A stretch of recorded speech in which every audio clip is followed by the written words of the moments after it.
अस्सलामुअलैकुम दोस्तों, कैसे हैं आप सब लोग। उम्मीद करता हूँ कि खैरियत से होंगे। मैं हूँ आपका होस्ट हमाद अली और आप देख रहे हैं मेरा यूट्यूब चैनल वर्ल्ड मेटोनिया।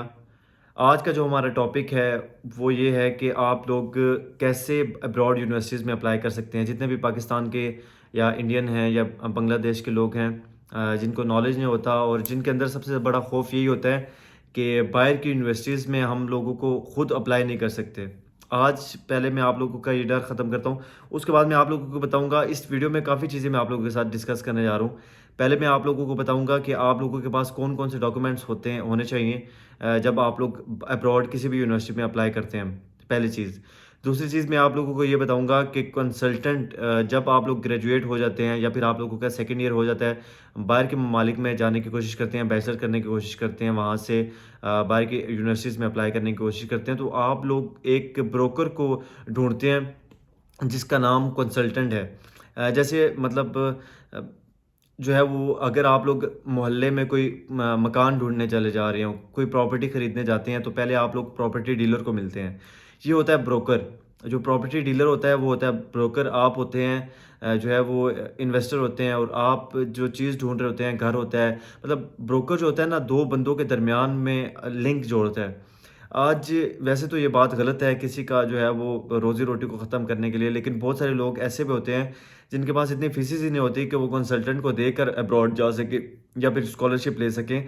तो पर्पज़ यही था कि जो लोग पढ़े लिखे हैं या फिर बाहर जाना चाहते हैं, अपॉर्चुनिटीज़ हैं उनके पास, या फिर स्कॉलरशिप पर जाना चाहते हैं, अच्छी उनके पास तालीम है, अच्छी स्किल्स हैं, लेकिन उनके पास इतने पैसे नहीं होते कि वो कंसल्टेंट की फीसेस पे करके ही लाज़मी जा सके। तो वीडियो बनाने का पर्पज़ ये था कि आप लोगों को खुद सिखाया जाए, आप लोगों ने अप्लाई कैसे करना है, हर प्रोसेस आप लोगों को डिटेल में बताया जाएगा। अब पहले मैं आप लोगों को ये बताता हूँ कि जब आप किसी भी यूनिवर्सिटी में अब्रॉड में अप्लाई करते हैं, ऑस्ट्रेलिया में अप्लाई करते हैं, अमेरिका में, यूके, किसी भी मतलब कंट्री में जाके जब आप लोग अप्लाई करने की कोशिश करते हैं, तो जो डॉक्यूमेंट्स चाहिए होते हैं आप लोगों को अप्लाई करने के लिए, अब पहले मैं आप लोगों को ये बता दूँ कि जब आप लोग किसी स्कूल, कॉलेज में एडमिशन लेने के लिए जाते हैं, तो कुछ डॉक्यूमेंट्स आपको पता होगा। आपका नाम लिखते हैं, आपका फ़ादर का नाम लिखते हैं, उसके बाद आपका नंबर वगैरह लिखते हैं, पुरानी डिग्रीज़ जो होती हैं, मतलब 8 अगर आप लोग 9 में एडमिशन ले रहे हैं, तो 8 की डिग्री आपसे माँगी जाएगी। इसी तरह कोई इसमें साइंस नहीं है कि आप लोगों से कोई बहुत ही ज़्यादा मुश्किल जो है वो डॉक्यूमेंट्स माँग लिए जाएँगे, जो कि आपके पास नहीं होंगे और कंसल्टेंट आप लोगों को प्रोवाइड करेगा। पहले तो मैं आप लोगों के ज़हन से ये चीज़ क्लियर कर दूँ।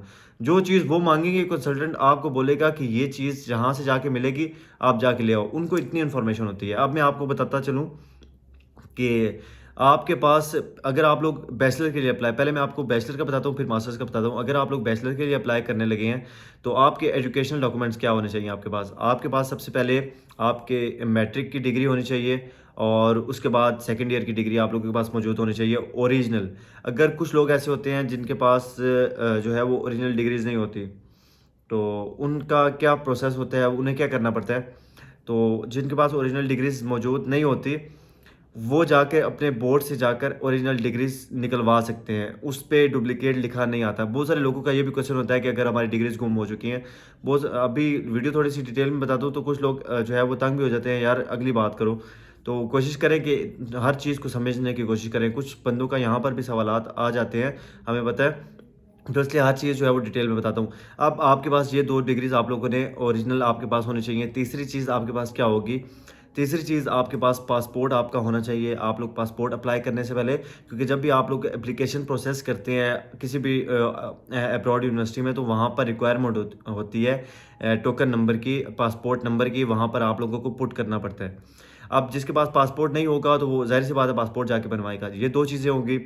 तीसरी चीज़ जो कि एजुकेशन डॉक्यूमेंट्स की रिक्वायरमेंट होती है अब्रॉड यूनिवर्सिटीज़ की, वो ये होती है कि वो कैरेक्टर सर्टिफिकेट माँगते हैं बंदे का।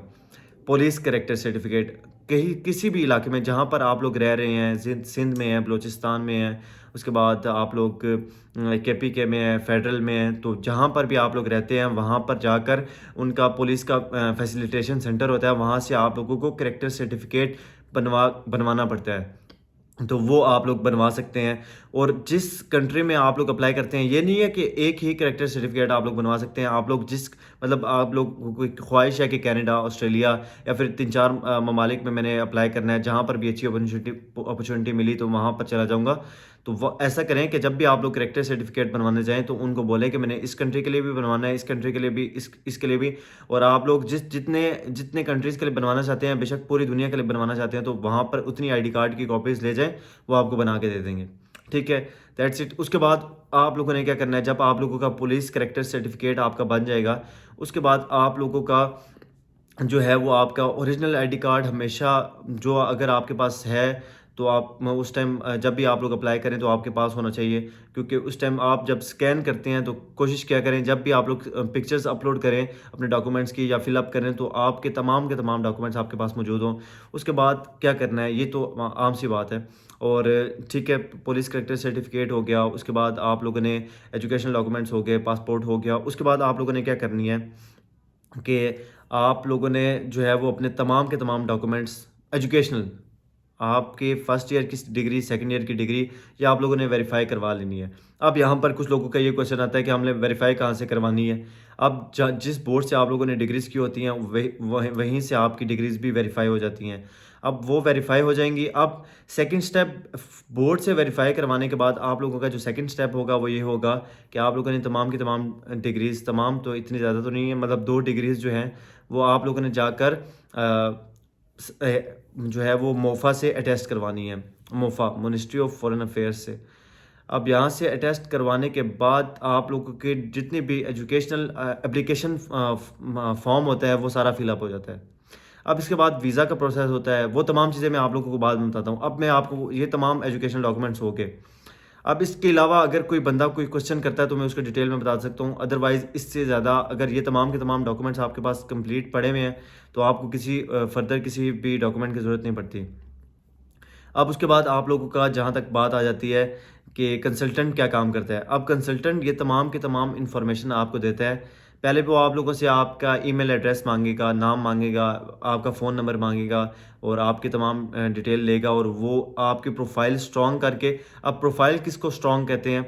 प्रोफाइल इस तरह स्ट्रॉन्ग होती है ना कि अगर कंसल्टेंट आपकी जगह अप्लाई कर रहा होता है तो वो गुरु हो जाता है। जैसे कि अगर आप लोगों का, आप किसी प्रॉपर्टी डीलर के पास जाते हैं ना, तो आपने देखा होगा कि प्रॉपर्टी डीलर इतनी बातें करते हैं कि आपको भी और मालिक मकान दोनों को अपने जमेटे में लेके आपसे भी कमीशन ले लेते हैं, उनसे भी, वो अपनी रोज़ी कमा रहे हैं। लेकिन उनको टैक्ट होता है कि आपको भी डील करना है, उनको भी डील करना है और अपना पैसा कमाना है। इसी तरह कंसल्टेंट भी एक ऐसा ब्रोकर है दरमियान में, आपके और आपकी जो है वो यूनिवर्सिटीज़ के दरमियान एक ऐसा ब्रोकर है जो कि आपके लिए काम करता है, आपका प्रोसेस करता है और आपसे पैसे ले लेता है। अब प्रोसेस इतना सा है कि उसने जस्ट आप लोगों का फॉर्म फिल करके उसको भेजना है। अब वो जो फॉर्म फिल करता है ना, वो उसका 1 डेढ़ लाख रुपया ले लेता है। वीडियो इतनी लंबी बनाने का पर्पज़ ये था कि अगर आप लोगों को प्रोफाइल स्ट्रॉन्ग करनी है तो उसमें आप लोगों ने जस्ट अपनी स्किल्स के बारे में लिखना है। अगर आप लोगों के पास कोई भी स्किल्स हैं, अगर आप लोगों ने मैट्रिक में कोई कंप्यूटर कोर्स किया है, अगर आप लोगों ने सेकंड ईयर में कोई कंप्यूटर कोर्स किया है या फिर फर्दर अपने स्टडी के रिलेटेड कोई भी स्किल्स आप लोगों के पास मौजूद हैं, तो आप लोग उस जो है वो जब आप लोग प्रोसेस कर रहे होते हैं अपनी एप्लीकेशन का, तो वो उसमें आप लोग मेंशन कर सकते हैं, मतलब लिख सकते हैं, तो वो आप लोगों की प्रोफाइल स्ट्रांग हो जाती है। इतनी सी क्लियर एंड कट बात है। और उसके बाद जब आप लोग अभी रिसेंटली वीडियोस, क्योंकि अभी फेब इनटेक आएगा, तो जितनी भी स्कॉलरशिप वाली यूनिवर्सिटीज़ होंगी जो स्कॉलरशिप्स देती हैं, तो उनकी हर यूनिवर्सिटी की कोशिश करेंगे कि आप लोगों को हर प्रोसेस स्टेप बाय स्टेप सिखाया जाए। उनकी जो है वो लिंक आपको भेजा जाए, वो लिंक पर अप्लाई कैसे करना है, हर चीज़ डिटेल में बताई जाएगी। लेकिन ये तमाम प्रोसीजर इसलिए बताया गया है पहले, ताकि आप लोग थोड़ा-सा जो है वो पहले से ही थोड़ा-सा रेडी हो जाएँ। और जब हम लोग प्रोसेस करें फ़ेब में जब इनके एडमिशन्स ओपन होंगे, तो हम लोग इकट्ठे मिल के जब मैं आप वीडियोज़ अपलोड करूँ तो आप लोगों को थोड़ा-सा ईज़ी हो जाए। आप लोगों के पास डॉक्यूमेंट सारे कंप्लीट हो और आप लोग खुद बैठ के घर में अप्लाई कर सकें। आप लोगों को कोई कंसल्टेंट की फ़ीस नहीं देनी पड़ेगी। जस्ट आप लोगों का जब उनका ऑफ़र लेटर आ जाएगा, तो आप लोगों ने बैंक में जाके यूनिवर्सिटीज़ की फ़ीस सबमिट कर देनी है। और यूनिवर्सिटीज़ की जो स्कॉलरशिप वाली होंगे वो उनमें तो आप लोगों ने सबमिट नहीं करने होते, वो थोड़ी सी जो है वो पेमेंट होती है, वो करनी पड़ती है। और इसके अलावा जहाँ तक बात है वीज़ा और टिकट की, तो जब आपका ऑफ़र लेटर आ जाता है तो फिर आप लोगों को इंटीरियर मिनिस्ट्री में भी जाना पड़ता है, वहाँ से अपने कुछ फॉर्म्स जो है वो अटेस्ट करवाने पड़ते हैं। लेकिन वो तमाम का तमाम प्रोसेस जो है वो बाद में होता है, उससे पहले आप लोगों को बहुत सारे प्रोसेस करने पड़ते हैं। तो ये डॉक्यूमेंट्स अगर आप लोगों की कंप्लीट नहीं है तो आप लोग कोशिश करें इसको कंप्लीट कर लें। और मिलते हैं नेक्स्ट वीडियो में। उम्मीद करता हूँ ये वीडियो आप लोगों को समझ आई होगी। इसी के साथ तमाम भाइयों दोस्तों से इजाज़त चाहता हूँ।